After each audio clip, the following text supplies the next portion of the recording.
Welcome to Beerstories. I'm standing outside Warpigs, where I have an agreement with Mikkel from Mikkeller to talk to him about recipes and developing beer. So follow me.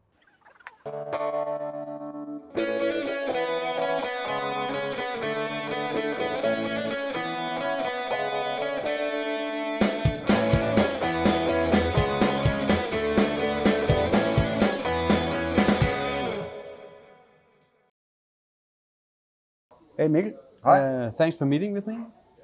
You're welcome. This interview is about inspiration and creativity when brewing beer.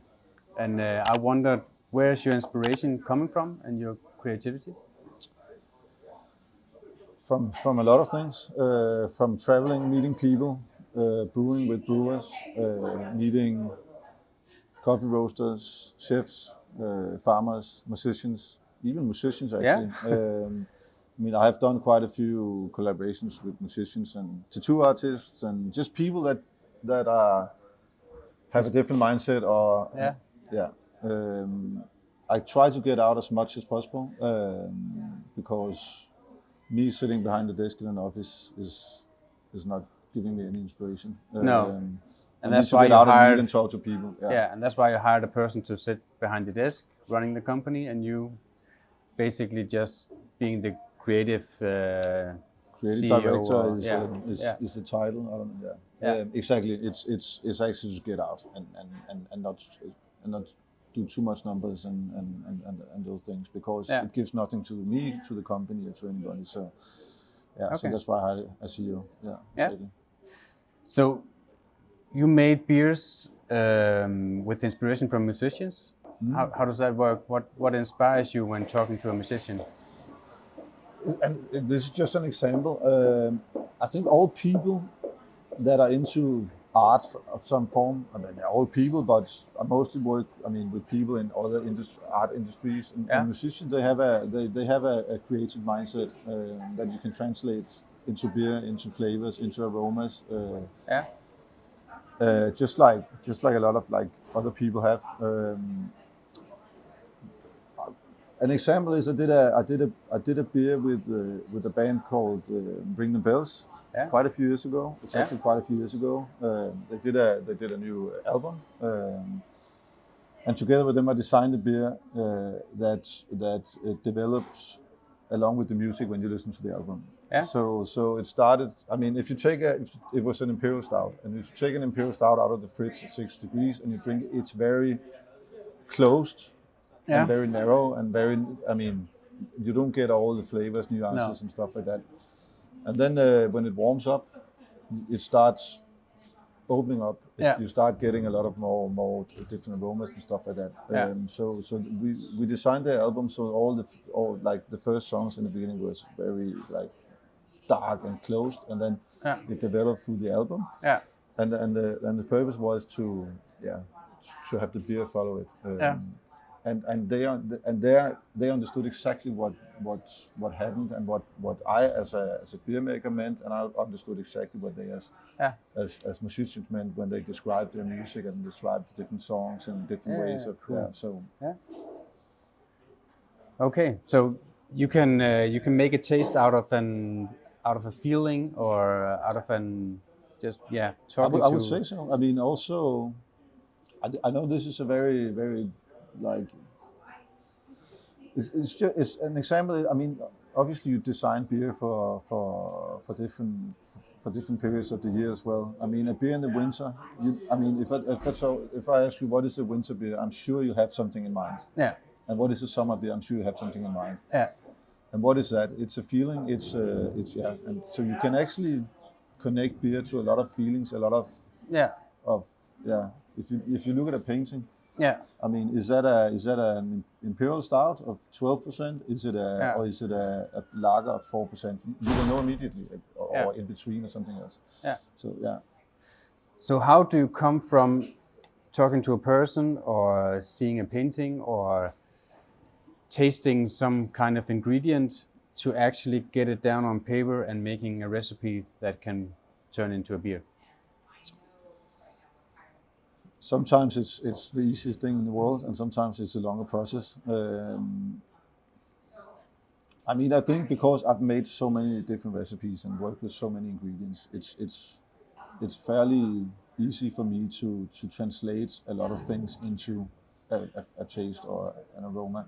Yeah. And since I know so many different ingredients, it's fairly easy for me to put them together and say, okay, if I want something for spring, for example, like flowers blossoming, you're like, what can we use to get that feeling in a beer? Yeah. I know this sounds like I took too much drugs this morning, but I think it's actually... Yeah, but beer is an experience. Yeah.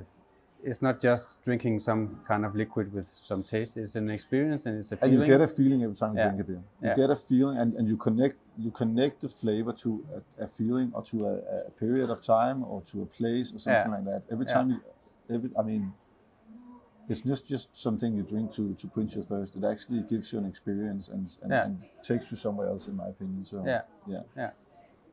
Cool. So when you're making a recipe, how do you know that it's balanced? Because for me, when I'm brewing, the most important thing is to get balance in my beer. I agree. Many times it succeeds, and sometimes I don't succeed. But how do you create that balance? Because I think it's so important for a beer to be, for me to want another beer. Actually. Balanced and drinkable. Yeah. And you could say how is an imperial stout drinkable? But I agree, balance is extremely important. I know I've made beers in the past and probably will again make beers that are not balanced at all. Like 1000 IBU is definitely not balanced. No. Black or 19-18% imperial stout is not balanced, but it had a different purpose. Yeah, but if the purpose is to make a good beer, I know it sounds like I've made beers that I don't. Then balance. I mean, that's in my opinion, that's what makes a good beer. Is a balance. It's not. Is it the most hoppy beer? Is it the most coffeeiest beer? Is it actually? Does it actually taste good? Are the ingredients well composed together? Yeah. And how do you do that? I mean, sometimes you fail, but I think mostly it's experience. Yeah. I mean, how does a chef make a balanced dish? Yeah. By experience, by knowing the ingredients, by knowing the process, by knowing if you add this or if you warm it to this degrees, then this happens. Yeah. And I've worked with this for so many years now. I've been brewing for almost 20 years now, and I've made so many recipes and worked with so many people at that. Yeah.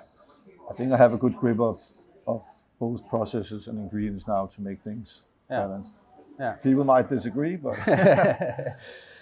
well, Mikkeller is known for a very wide range. Yeah. And, everyone can find some beer they like. Everyone can find some beer they don't like.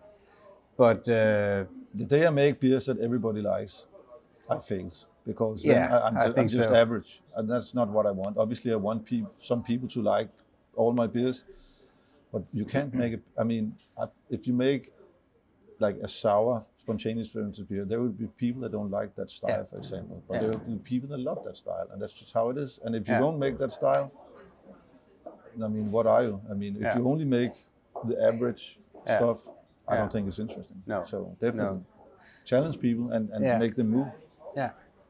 Yeah. And if you just stick to the same 4 beers you've been brewing all the time, you can't evolve. You can't find new things to. At least it's a different approach, and I mean, it's not an approach that I stand for as a person and we as a company. But when I go to Bamberg and I drink a lager from a brewery that makes that one pilsner or something, it's good with me. They've been doing it for 11 generations. Perfect. If I go to Arval in Belgium, I mean, I don't want them to do anything else. No. I mean, I don't want an Arval IPA, for example. Yeah. No. So in some cases, I think it's perfect that they've spent 100, 200 years on just making a product better. But for me, I would get bored. Yeah. Is there a new BeerGeek Breakfast waiting in the horizon? Honestly, I don't think so. I think the world has changed since BeerGeek Breakfast. I think, and the beer world has changed as well. Yeah. You could ask, is there a new Beatles in the horizon? I don't think there will be a new Beatles. No. It's impossible because there are too many things today, too much information. Things move too quickly. I mean, you can make a beer today and it's forgotten tomorrow, even though it's the highest rated beer, because the next day there's one that's even higher rated, and then that one is forgotten. Yeah. Is it good or bad? I don't know. I think it's a pity that the world is changing so rapidly, because I think we forget what was good yesterday. Yeah. I mean, I honestly don't think so. I don't think there will be another. I honestly don't think there will be another whatever BeerGeek Breakfast or Dark Lord or Val or Heady Chopper. I don't think that will happen. No.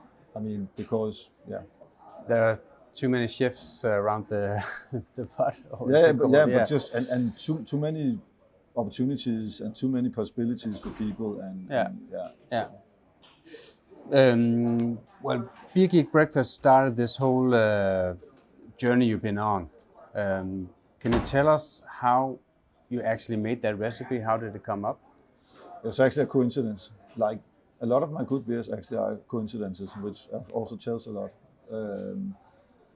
I did it. It was a homebrew. I wanted to make an oatmeal stout. I tasted an oatmeal stout from Tree Floyd's Moloko, which also has, it's a milk stout, but also has oats in it. And I wanted to kind of make a stout that had like a silky mouthfeel. And so I did. Fermented in plastic buckets and everything. No fancy stuff. Very old school equipment. And then I thought it was a little bit boring. And then I asked a few brewers and got in contact with Peter from AleSmith in San Diego. And he did Speedway Stout, and which had coffee in it. And I asked him, how do you add your coffee? Because I really, really like Speedway Stout. It was maybe the highest rated beer in the world at that time. Yeah. And then he told me I added the coffee, completely changed the beer. It changed from something like half boring to a very like nuanced and complex beer. Yeah. And then I bottled it and sold it in a little shop unofficially, because it was homebrew, and it got rated the best stout in the world on Rate Beer. Yeah. And everything went from there. Yeah. So pure luck, pretty much. Yeah. Yeah.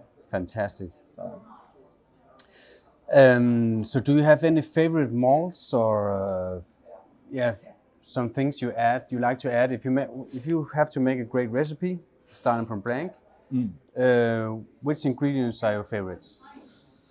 I would say because of BeerGeek Breakfast, which had 25% oats, which at that time was a lot, unheard of, I think, pretty much. 25%, wow, today people will be like, Because of that, I use a lot of oats. I've used oats in my IPAs, in a lot of different beers. Obviously not in the beers where oats doesn't fit in, but it's definitely an ingredient that is very close to my heart. And then I would say coffee, which is something that I've worked with for the last 15 years. I've worked with a lot of different roasters, a lot of different processes. A lot of different beer styles. I've done a lambic style, spontaneous with coffee. If people like it, good or bad, you can discuss, but you can have your own opinion. But at least I tried it and tried to use the coffee in a way that I thought would fit the sour taste. Done coffee IPAs.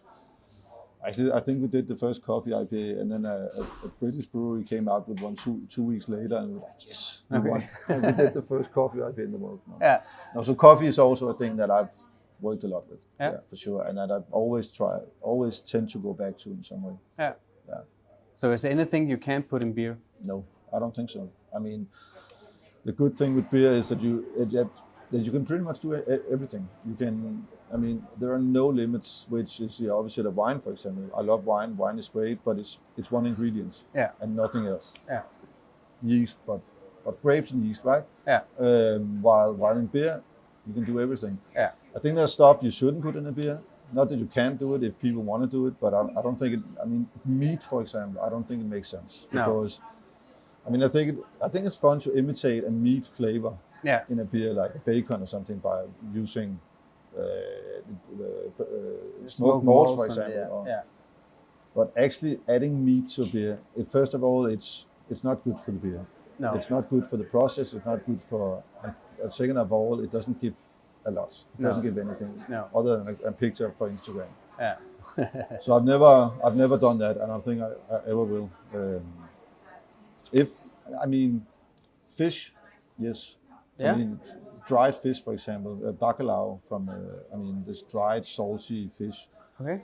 I think you could use, but it's as a flavor, because it gives saltiness. It gives like an umami deep thing. Maybe in a kölsch that could work. Yeah, but I mean, but meat in itself, like raw meat, I don't think so. Yeah. It's not my thing. No. So what's next?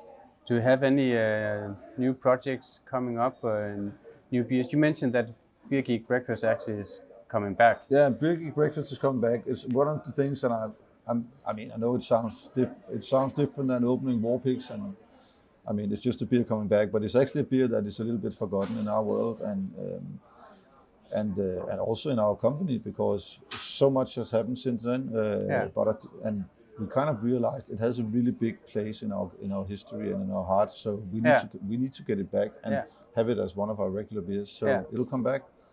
I look forward to that. in an old school way. People will probably think, like beer geeks will probably think, it's, if they haven't tasted it, it's nothing special about this, but it's actually one of the first coffee starters and pastry kind of things. So and I'm just working with I constantly have projects with other brewers and other people, and working a lot with Abeltoft at the moment to make the perfect lager. We want to make better lagers than the Germans. I don't know if it's ever going to happen, but at least that's a goal we have in our minds. So.